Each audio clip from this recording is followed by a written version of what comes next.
The trans-Himalayan lands of Spiti, Kinnaur and Ladakh are a magical place. The tallest mountains of the world stand guard here.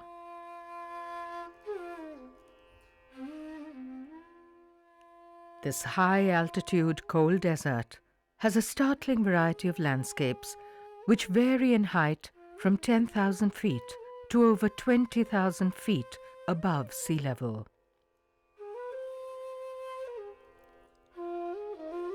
Thoughts of the eternal are never beyond the vision of man here.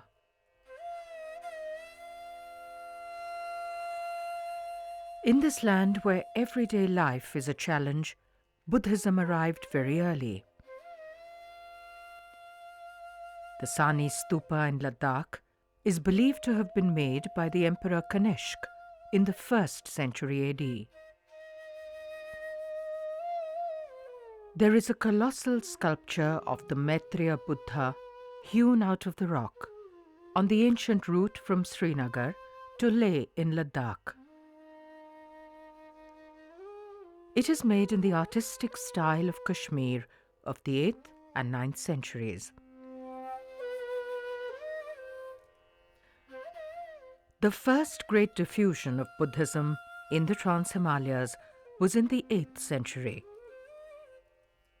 Guru Padmasambhava established the religion in the entire mountainous region, from Ladakh in the west to Arunachal Pradesh in the east. The great Guru had studied at the Nalanda University in eastern India. In the 10th century, King Yeshe-o came to the throne of Guge, comprising western Tibet, Ladakh, Spiti and Kinnaur. This was a time when Buddhism had considerably declined in the Trans-Himalayas. What troubled him most was that even the little practice of the religion, which continued, was impure and coloured by local magical rites.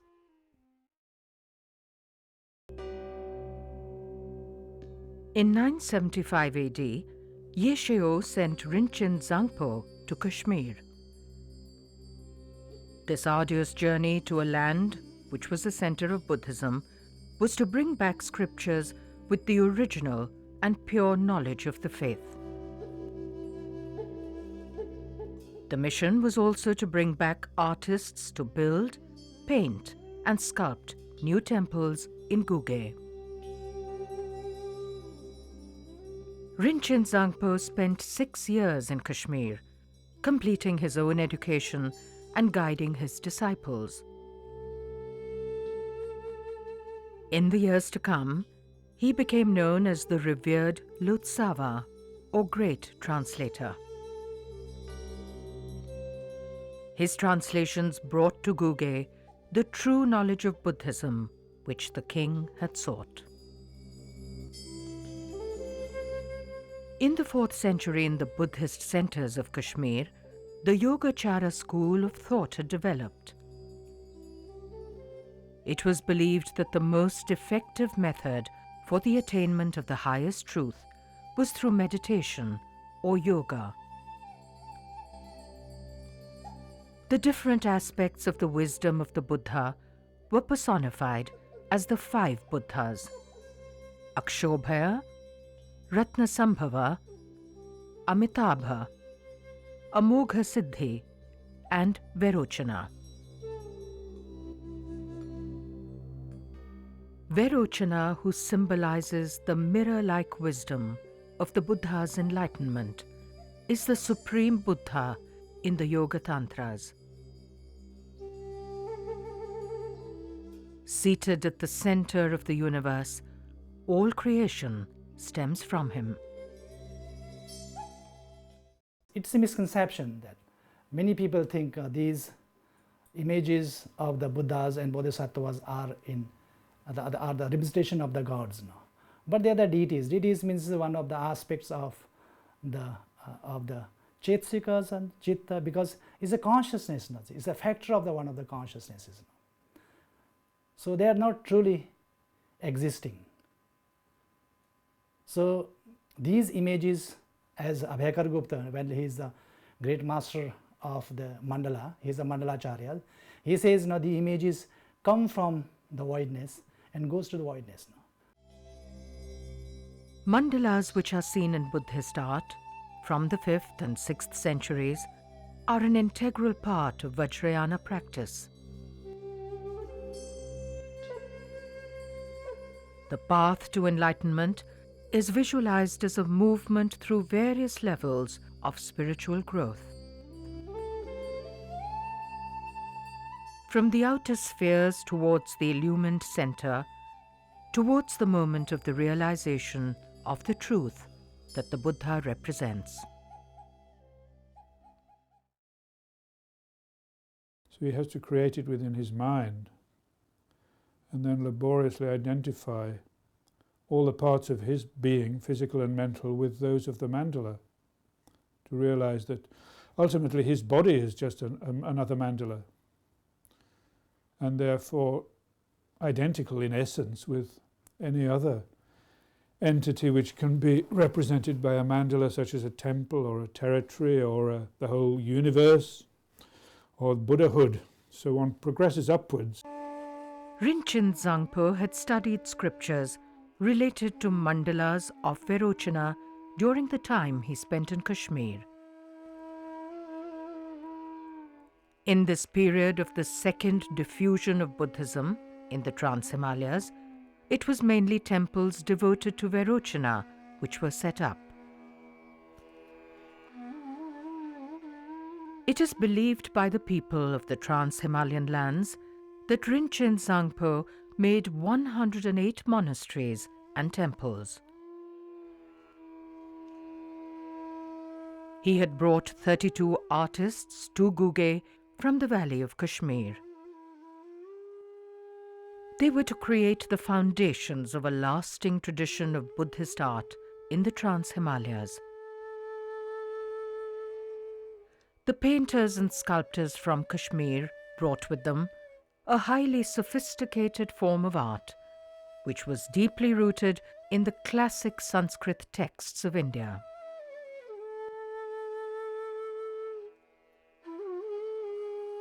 In the 10th century, Abhinav Gupta had taken the Indian philosophy of aesthetics to rare heights of development. This was in a climate deeply imbued with the thoughts of Kashmir Shaivism, which saw the beauty of the world around as a reflection of the glory of God. The experience of beauty, the ecstasy of the aesthetic experience, was considered to be akin to the final bliss of salvation itself.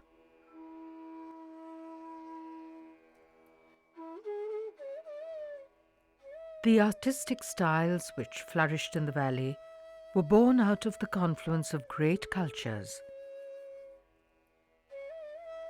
The art of the plains of India by the 5th century had attained a deep and inward look and a quality of sublime introspection. This tradition of art met the rich influences of the vibrant cultures which came to Kashmir along the trade routes from Central Asia, China, and even the Mediterranean. Such was the inheritance of the Kashmiri artists who made the monasteries of Rinchen Zangpo.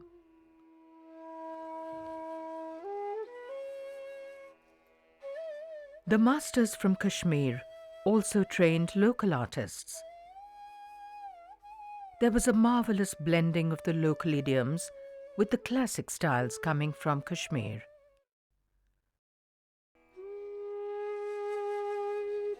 In a fertile valley in Spiti is the monastic temple complex of the Tabo village.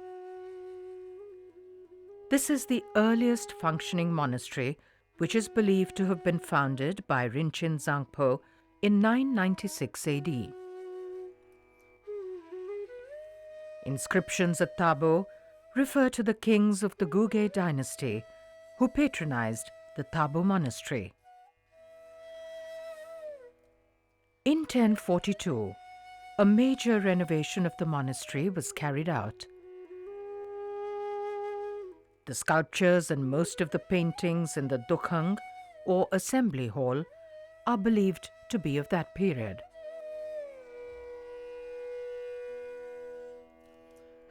The assembly hall at Tabo is an architectural Vajradhatu Mandala.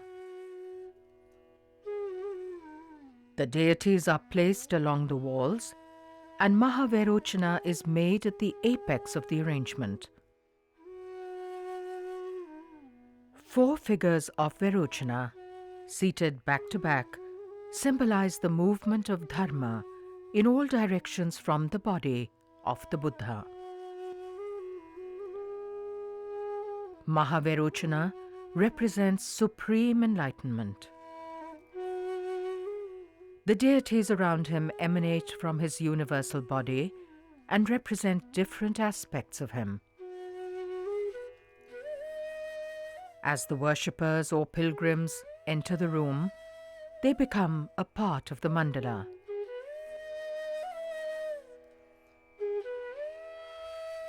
The sculptures of the temple are made of clay. Almost life-sized, 37 deities are placed at a height upon the wall without any support from the floor. This is in keeping with descriptions of clay sculpture techniques in Indian texts of the 8th and 12th centuries.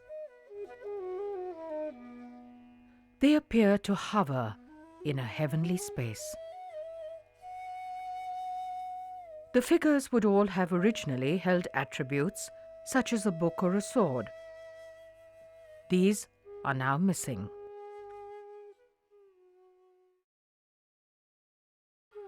The facial type, the crown and jewelry, and the other details came to this region through the hands of the Kashmiri artists who made them.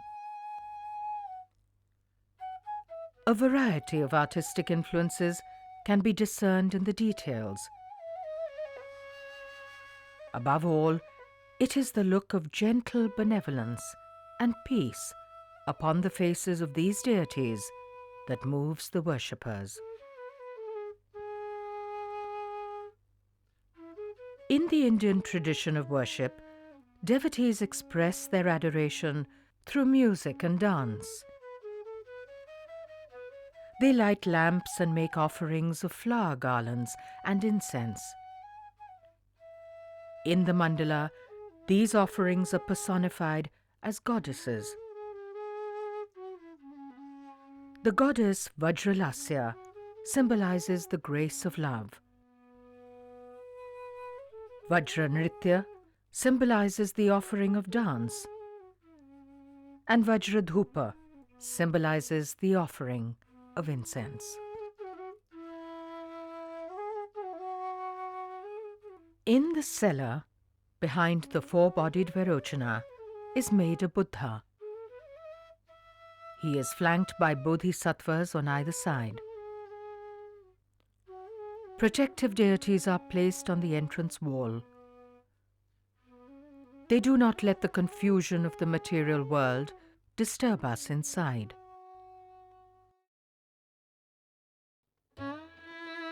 Not very far from Tabo, the village of Lalung preserves 2 early buildings. The smaller one is a shelter for an impressive sculpture of 4 Verocinas sitting back to back.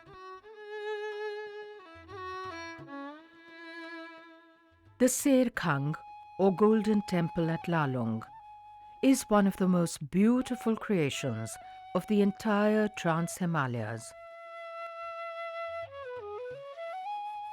The walls have been transformed into a heavenly realm, peopled with gentle bodhisattvas and goddesses. These deities are arranged around a figure of the Shakyamuni Buddha.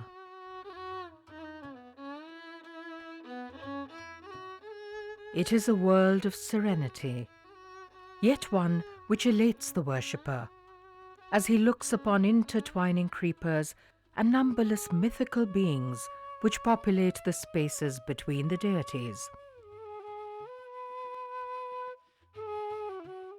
Also seen is the continuous vine of the creative blossoming of the world, from which issue numberless forms. This has been a feature in Indian art since the 2nd century BC, in the Vedika reliefs of the Bharhut Stupa.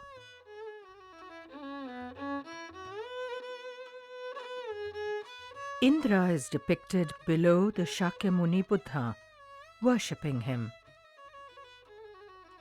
His gentle expression and graceful posture make this one of the masterpieces of the Serkhang sculptures.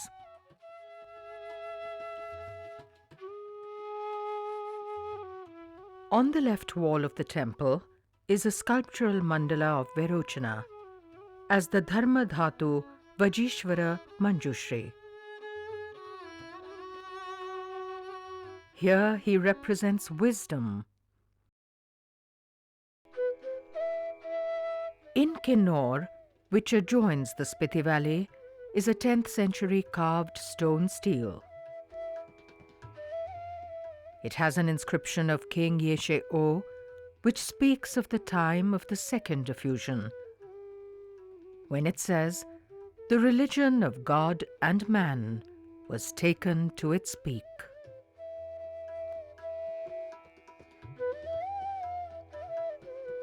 An original wooden pillar capital survives in the Lotsava Lakhang in Shalkar village in Kinnaur. It is carved clearly in the Kashmiri style.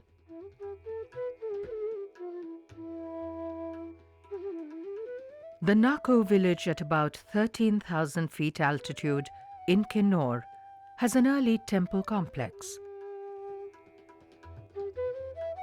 The main temple is called the Lotsava Lakhang, or the Temple of the Great Translator Rinchen Zangpo.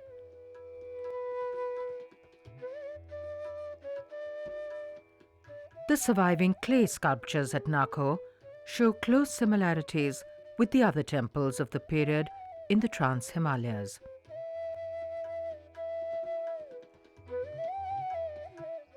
The remote temple of Charang in Kinnaur is also believed to have been founded by Rinchen Zangpo. It continues the tradition of fixing statues of deities high upon the walls.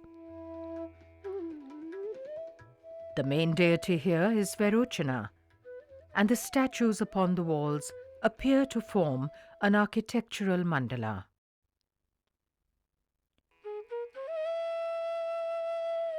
Located in fertile pockets of the river valleys of Ladakh are the closely associated temple complexes of Alchi, Mangyo, and Sumda. All three are believed by the people of Ladakh to have been created by Rinchen Zangpo in one night. The entrance to the Alchi Dukhang, or assembly hall, is a fine example of detailed wood carving in the Kashmiri style.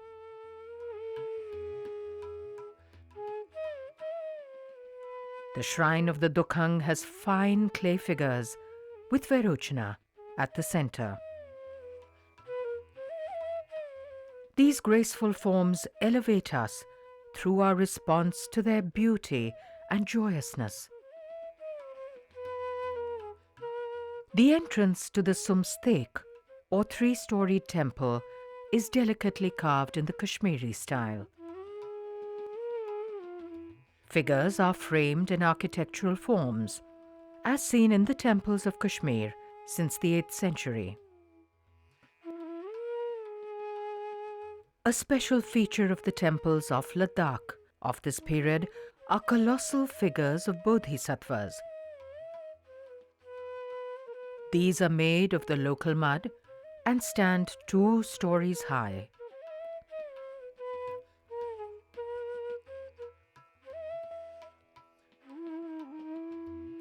The exquisite paintings of the Sumstek were made by Kashmiri painters. They are the only surviving visual record of the culture of the Kashmir Valley at that time. The art of the temple complex of Mangyo is very similar to that of Alchi. The tradition of Brihad or colossal Buddhas is continued here, in the Bodhisattva statues which are over 12 feet high. A stupa at Mangyo has the most beautiful interior of any in the Trans-Himalayan region. There are fine statues and paintings here of the period of the Second Diffusion.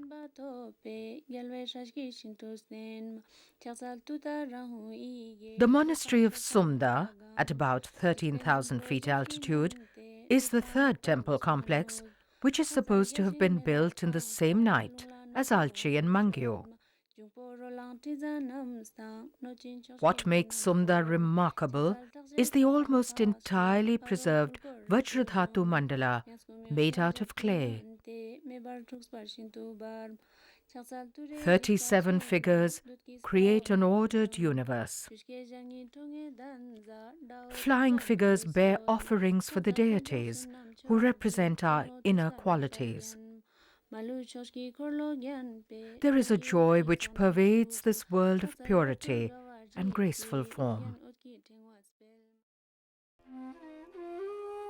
This experience of joy lies at the heart of the Buddhism which came during the Second Diffusion.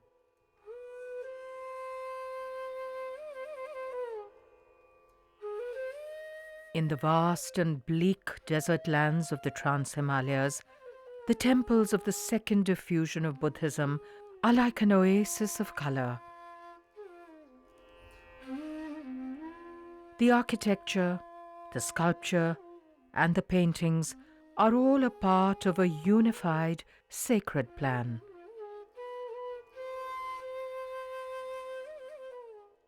Their purpose is to move us and to transport us far from the cares and confusions of the material world, to the depth of the peace to be found within.